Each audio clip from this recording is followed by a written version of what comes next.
Hello, everybody, and welcome to the Success Harbor Podcast with George Mazzaros, where it's all about making success happen for you.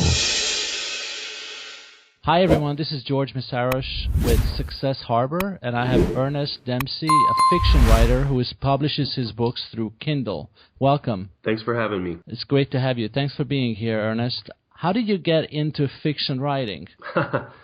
I guess I started back when I was in high school. I used to have ideas for fiction stories back when I was 9th and 10th grade, and kind of let it die for a while when I was in college. And I toured with a rock band for a while, so most of my writing was poetry and lyrics. And so what happened when you let it die? Was there a reason for that specifically, or did anything happen? Yeah, I just felt like I wasn't any good, and I was the typical starter but not finisher. So, like, you know how there's people who have entrepreneurial ideas or they have book ideas and they start them and they're great ideas but they never finish them. That was me. So how far would you get? Did you get as long as writing some short stories, or did you get as far as just writing a few pages, or how far did you get? Just like maybe a chapter or two. Like I probably at most like 2 or 3 chapters, and I don't know. That would be I would feel like either it wasn't good enough or it was just stupid. I'd start hating the idea, or it was just too much of a grind. I don't know if it was like all 3 of those things, but Okay.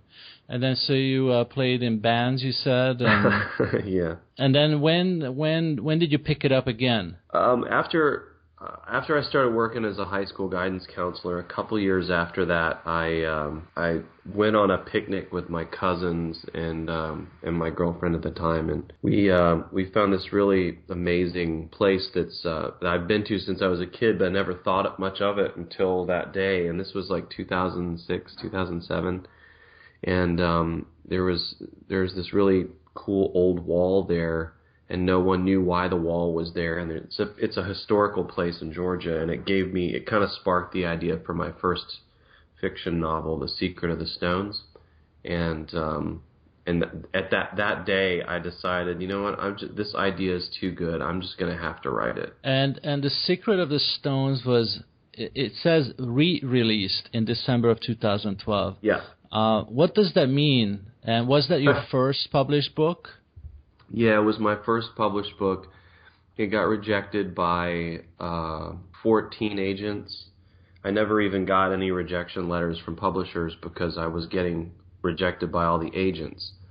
So I decided to self-publish. I went through a self-publishing service, spent a bunch of money, sold 50 copies in that year, and it was a total bust. And so it was just really, it was kind of like just affirming that I wasn't good enough as a writer. And then one of the teachers that I work with told me, or she asked me when I was going to write the sequel, and I was wondering what she was talking about. And she said, "I've read your first book, Secret of the Stones, twice, and I'm waiting for the sequel." So between that and a bunch of encouragement from my former high school teachers and English professors that just all kind of at the same time told me that I really needed to pursue writing because they thought I was good at it when I was in high school and college. The lady that I work with pushed me to write the sequel, and I re-edited and re-released Secret of the Stones in December of 2012. I released the sequel of it, The Cleric's Vault, and a short story called The Lost Canvas, all together in December of 2012. And so that's why it says re-released on it. So so you mentioned self-publishing, and you said that you spent a lot of money. Did you spend like couple of $1,000s or something like that?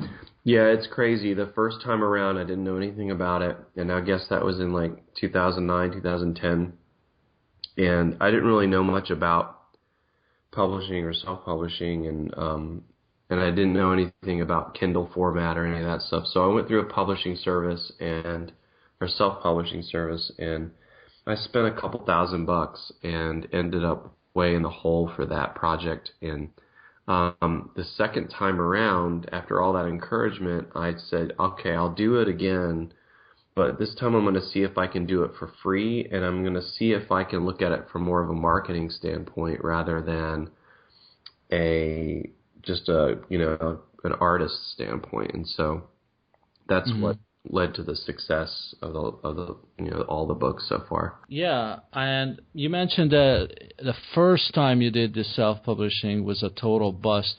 If you could go back now and speak to yourself back then, could you have saved it? I mean, could you save it? I mean, what is it that made it a bust? Was it the lack of marketing, or is just can you get in that a little bit? Yeah, primarily it was the total lack of a marketing plan.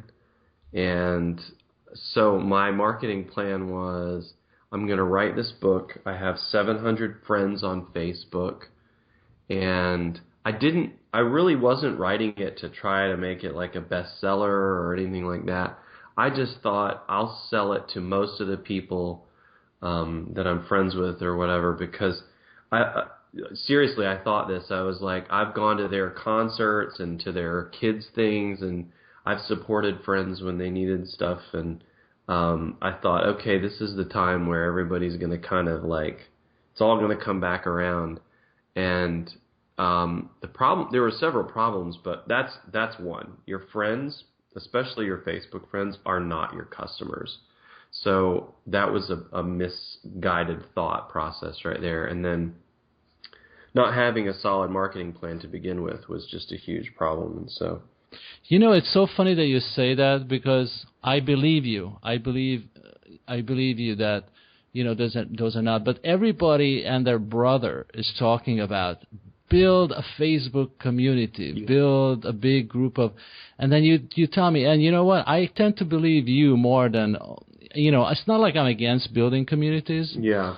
But it's just food for thought, I think, for a lot of people, that to believe that if you have 1,000 people or however many people on Facebook or anywhere in social media, then you're home free.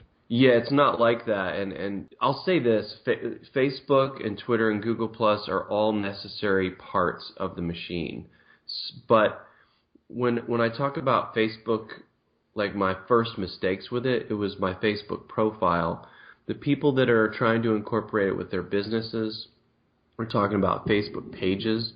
And I do try to stay active on that, and I am actively trying to build a community on that, because it's a separate audience from Twitter, from your mailing list, from Google Plus community. It's a different group of fans typically. There is some overlap, but for the most part, they are they're coming from a different place.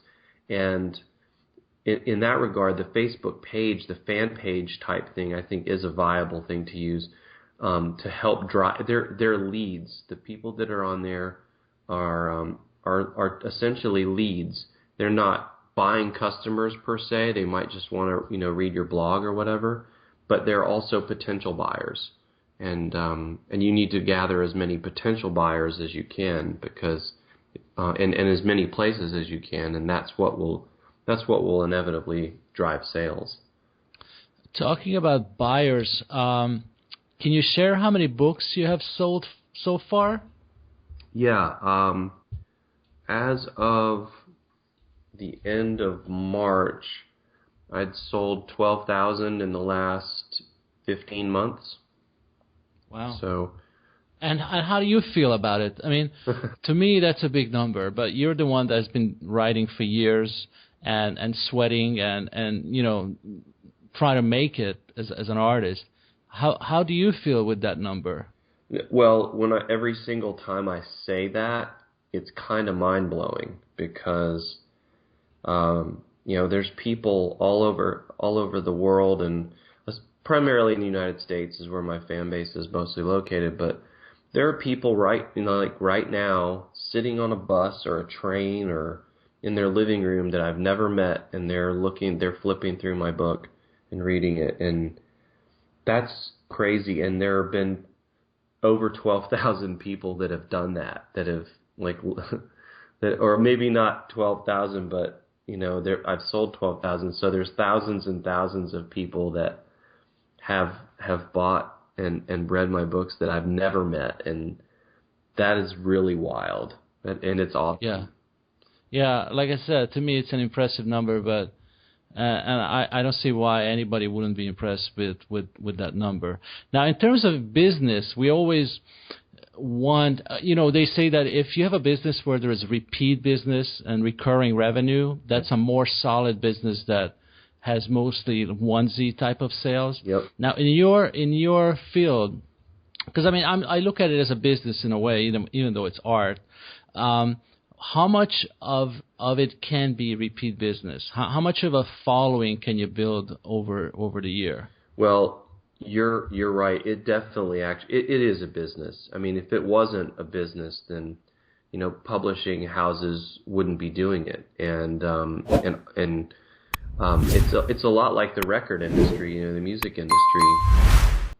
People musical artists want to just believe that it's an art form. But it's not. If you want to make a living doing your art, you have to treat it like a business. And that's absolutely crucial. As far as your question for repeat business, I believe in that fully too, because the best businesses are the ones that can charge like monthly recurring fees or yearly recurring fees. So for some great examples of that, you don't have to look very far. J.K. Rowling, who wrote the Harry Potter books, more recently Amanda Hawking, who was an independent author. Everybody knows Amanda Hawking. She has been on all over New York Times bestseller list. Very recently, Hugh Howey with his Wool series. He was a self-published author. The biggest key to success is serializing. So that's author's answer. That's our answer to how to do the recurring fees. Now, our recurring fees are small. I only charge $2 or $3, sometimes $4 for a book, and so my commissions on that are only $2 or $3. But they fortunately have they kind of market themselves on Amazon, so to speak. And the more books that you have, the more findable you are in Amazon's store.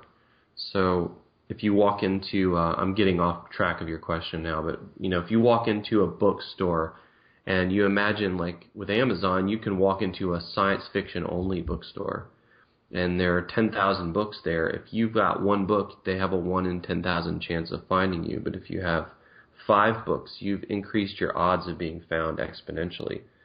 And if they buy one, they're probably going to buy the other. And that's what I've seen happen with my books. My trilogy is done really well, my action-adventure trilogy, and soon I'm going to be releasing the sequel to my sci-fi series.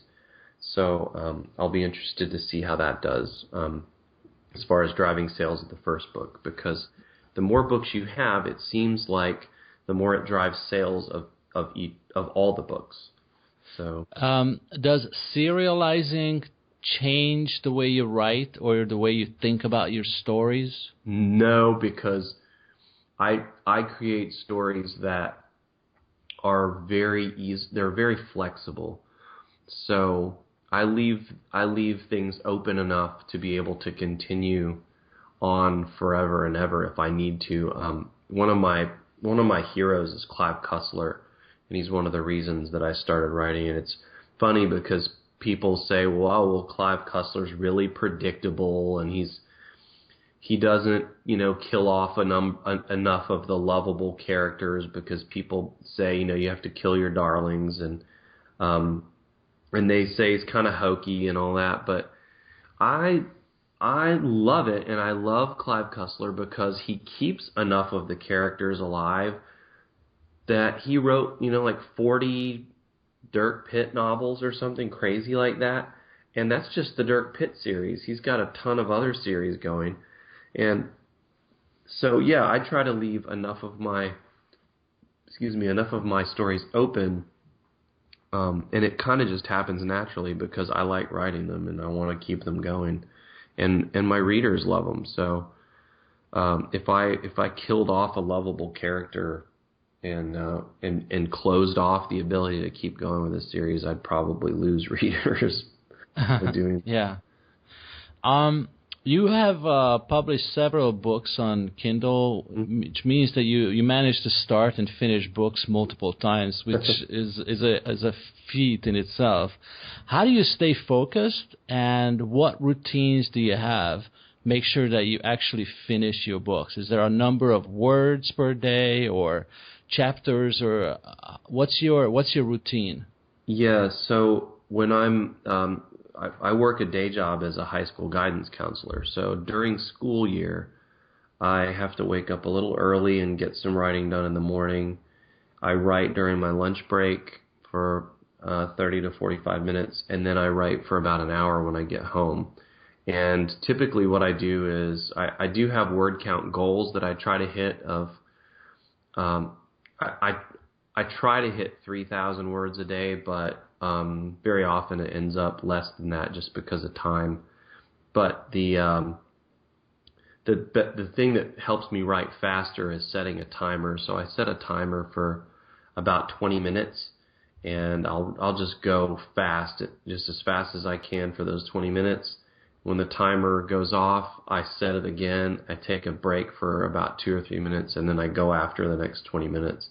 And by doing it that way, I've been able to write at sometimes between 1,500 and 2,200 words per hour, just depending on how laid out the story is in front of me.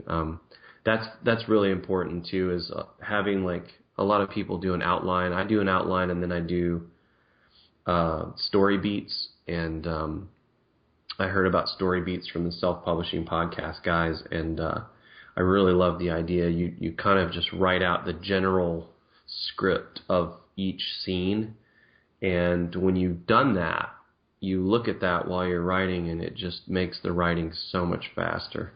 And so that's what I do. And then during the summertime, or like on spring break, or different vacations, I can put in more hours. I can put in 4 to 6 hours a day, and basically triple my output. So okay. And how do you keep motivated, and how do you deal with doubts about your own writing and your life as a writer? Well, I deal with the doubts by never looking at reviews.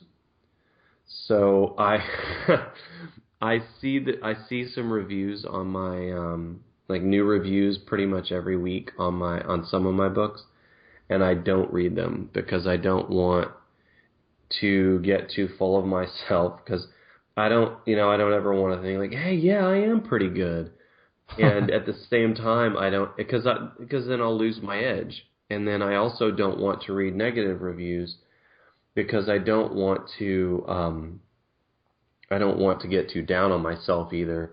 And so to stay even keel, I don't really look at many of the critiques. The only critiques I really look at are from my editors and from my beta readers. So when I release a book, like for example, in about 4 weeks, I'm releasing the next sci-fi book, The Dream Rider 2.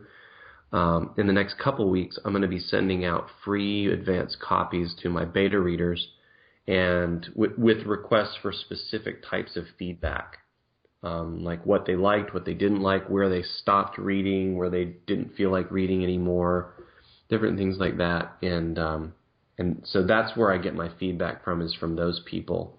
And then then after that, I don't really read reviews much after that. I forgot what your previous part of that question was. How do I stay motivated? Or how do you keep motivated? I mean, we talked about how much your goal of writing about 3,000 words if you can. Yeah. I mean, is it always? I don't want to say always, because that's kind of a stupid thing to say, but how many days a year you still feel like wanting to write, or how many days you have to kind of talk yourself into it? Yeah, I want to write 3,000 words today. It's really hard every single day. People who say that they love writing are crazy, because it's one of the biggest grinds of all. Like, you sit there and you look at a blank page, especially when you start a new story. You're excited about the idea. It feels great. You're really excited about where it's going to go. And then you get 2,000 words done, and you realize, oh, man, I'm so far from hitting 100,000 words or whatever, however long you think that story should be. And so it can be kind of depressing every day to wake up and see how far you are from being finished, up until you're about 10,000 words from the end, and then it's, that you can see the finish line. So to fight that, quite frankly, I just make myself sit down and do it. Like there's just no other way to do it. That's what keeps most people, I've talked to lots of people who said, I've got this book idea, I want to write a book. But I don't have time or whatever. Yeah, they do have time. They won't put themselves in the seat and actually do the work. And that's what it is. It's really hard work. And that's why I said that I actually don't like writing. I like coming up with the story ideas, and I like finishing the ideas, and I like getting the ideas to the readers. But as far as the sitting down and doing it, it's really, really difficult. And it's so easy to try to distract yourself with anything but writing. And so you really have to stay focused. And to stay focused, I just try to keep my eyes on the end product and getting it to my readers, because I know that they want it and I know that they need good stories. So... And, I think Hemingway said something about writing, that it's such a lonely life. Yeah. Do you share that? Do you feel, because, a lot of times, we talk to CEOs of businesses or entrepreneurs, and they talk about this loneliness. A lot of times they just feel like they don't have anyone to turn to and they're on their own. Yeah. Do you get that? No, because I have, my girlfriend always listens to my talking about ideas and things, and she's really good about that and very supportive. And I have a lot of friends that push me and ask about what's going on. And I have an amazing set of readers that follow me and support what I'm doing. And then there's also, the writing community is really... It's really good. I don't get too involved with a whole bunch of different writers, but there is a small group of people that I reach out to and ask questions to sometimes. And so, yeah, thanks to the internet and technology and all that, it's not lonely anymore. I mean, it doesn't have to be. If you want it to be, it can be. But when Hemingway did it, it was a different time, it was a different world that he lived in. So I could see why he thought that. But yeah. Now, in one regard, I will say this: it's better. I write better when I'm left alone, and I can get a lot more done. But it's not, that's just a matter of just being able to stay focused on what you're doing. That's all that is. So you mentioned that in terms of reviews, you don't really pay attention to either positive or negative, but do you pay any attention to your readers' feedback? And if you do, or if you don't, I mean, just can you talk about that a little bit? Yeah, I definitely pay attention to my readers' feedback. They are the ones that will take the time to actually email me. If somebody, if one of my readers, who's somebody that I've known, for a while, reads a new thing and leaves a review, I might look at that review. But typically I just don't want to, get in there and get caught up in the hooray or the woe is me of looking at reviews. And so, I do, the irony is, at the end of every book, the first thing I ask for is a review of my book on Amazon. And so I hope that, any of my readers who might hear this don't say, well, hey, you asked me for a review and then you're not going to read it. Well, if they tell me to go read it, I will. But typically those people that have really constructive feedback are the one, they'll email me and say, hey, I noticed in this part of the book that, you did this and I was wondering why. Or a lot of people have emailed me asking about character development, because I'm very thin on character development, especially in the first book. And I'd like to get into the action and into the dialogue. And so they asked me about some things like that. They even gave me some suggestions on how to quickly do character development. And so I've tried to work on that. But yeah, I listen to feedback for sure, because if you don't, you're not going to become better as a writer. Okay. I read with interest that networking is part of your process. Mm-hmm. You know, I associate networking with business, and I know we do agree that, you know, even if it's fiction, you know, it is a business. But I haven't thought of it that way, that that networking does help you. How do you network, and how does it help you? Well, networking, the main way that I do networking, sorry, the doorbell just rang here. It's okay. If we need to pause it, let me know. We can do that. I can edit it out. It's okay. I actually don't know if he's here. So, yeah,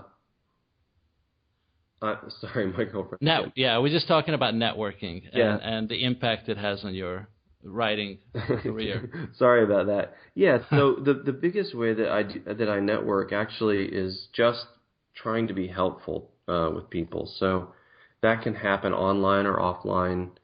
It's you know, like when I go to Trying to be helpful with whom?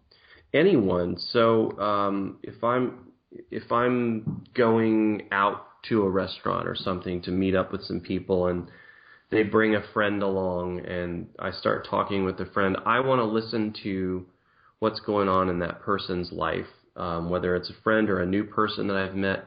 I want to try to help them in any way I can, because helping people is the best way to get to, you know, to know other people and for them to get to know you. It really just depends on the person. If it's a person who's having trouble getting traffic to their website, or maybe they're having trouble getting noticed, I might give them some ideas of how to get more, you know, likes on their Facebook page, or how to get more people noticing their business. Or if it's an author, I, you know, show them the steps of how to publish their own book. Or it could be that somebody's looking for help in their personal life with some advice or something like that, which I happen to be an expert in that because I'm a counselor. So there's a lot of different ways I can help people, just, you know, by giving them some information.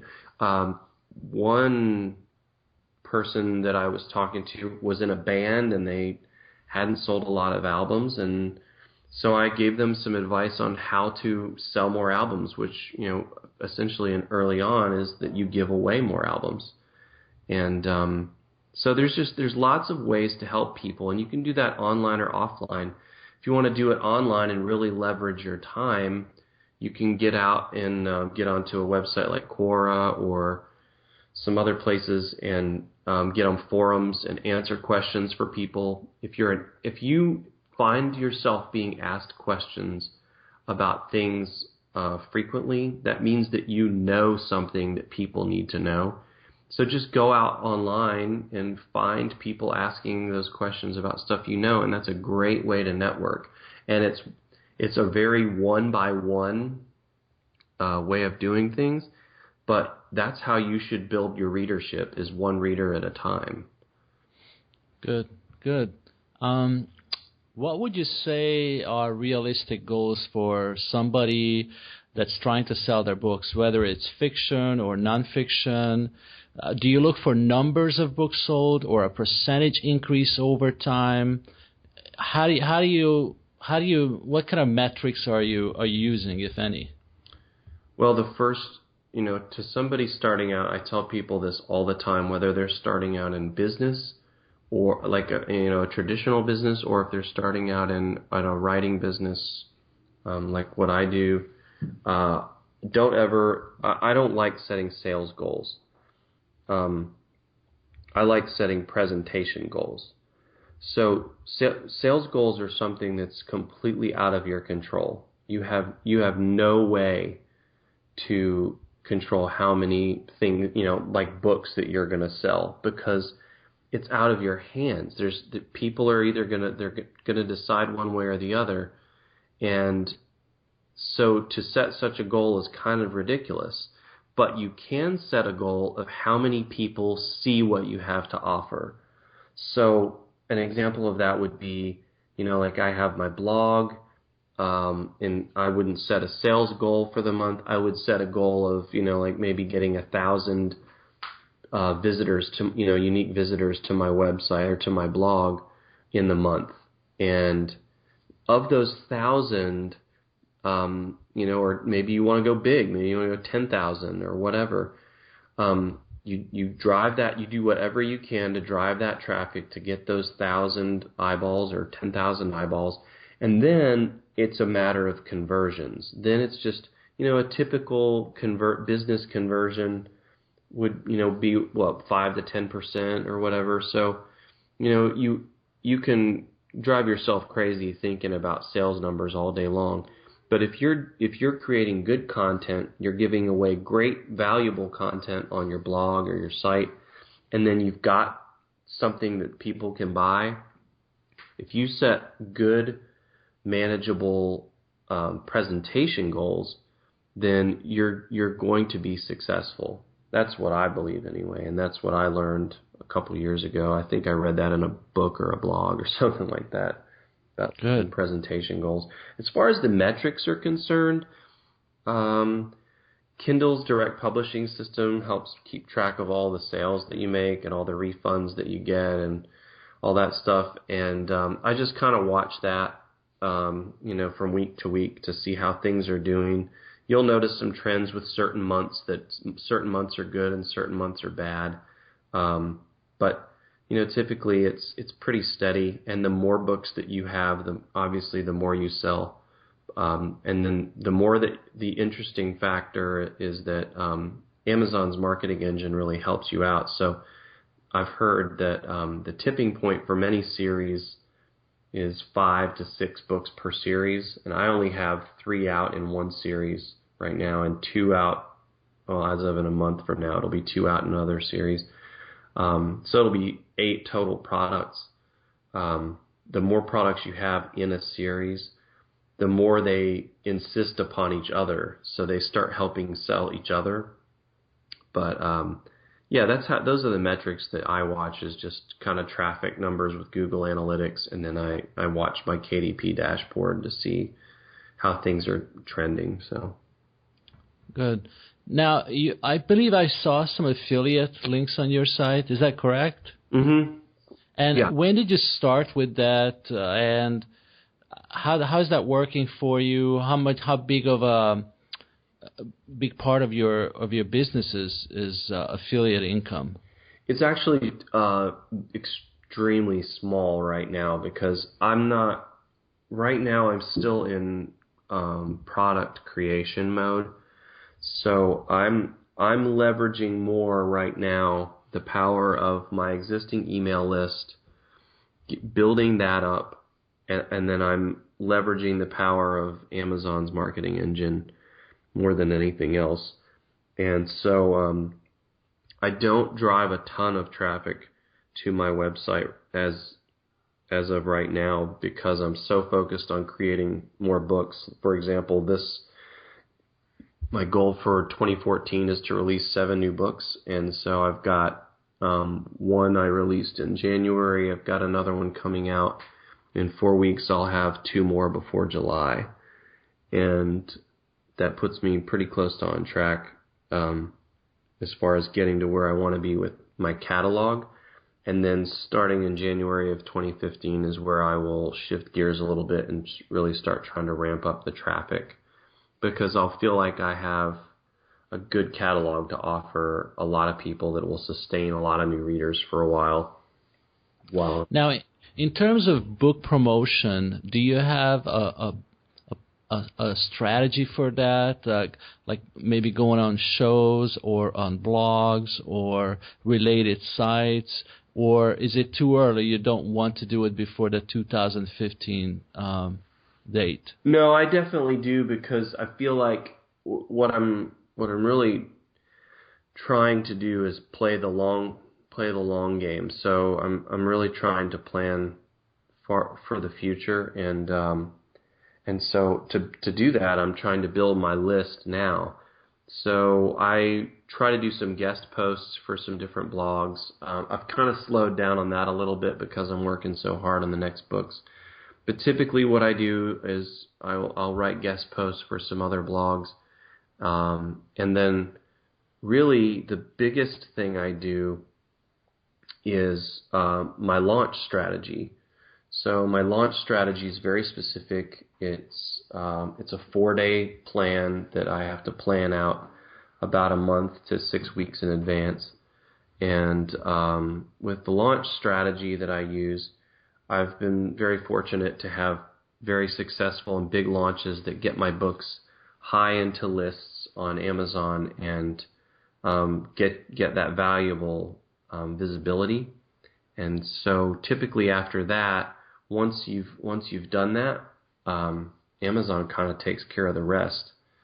But it's all about the launch, really, when it comes to when you release a new book. So, what are there any essential apps that you're using for your writing and for your business?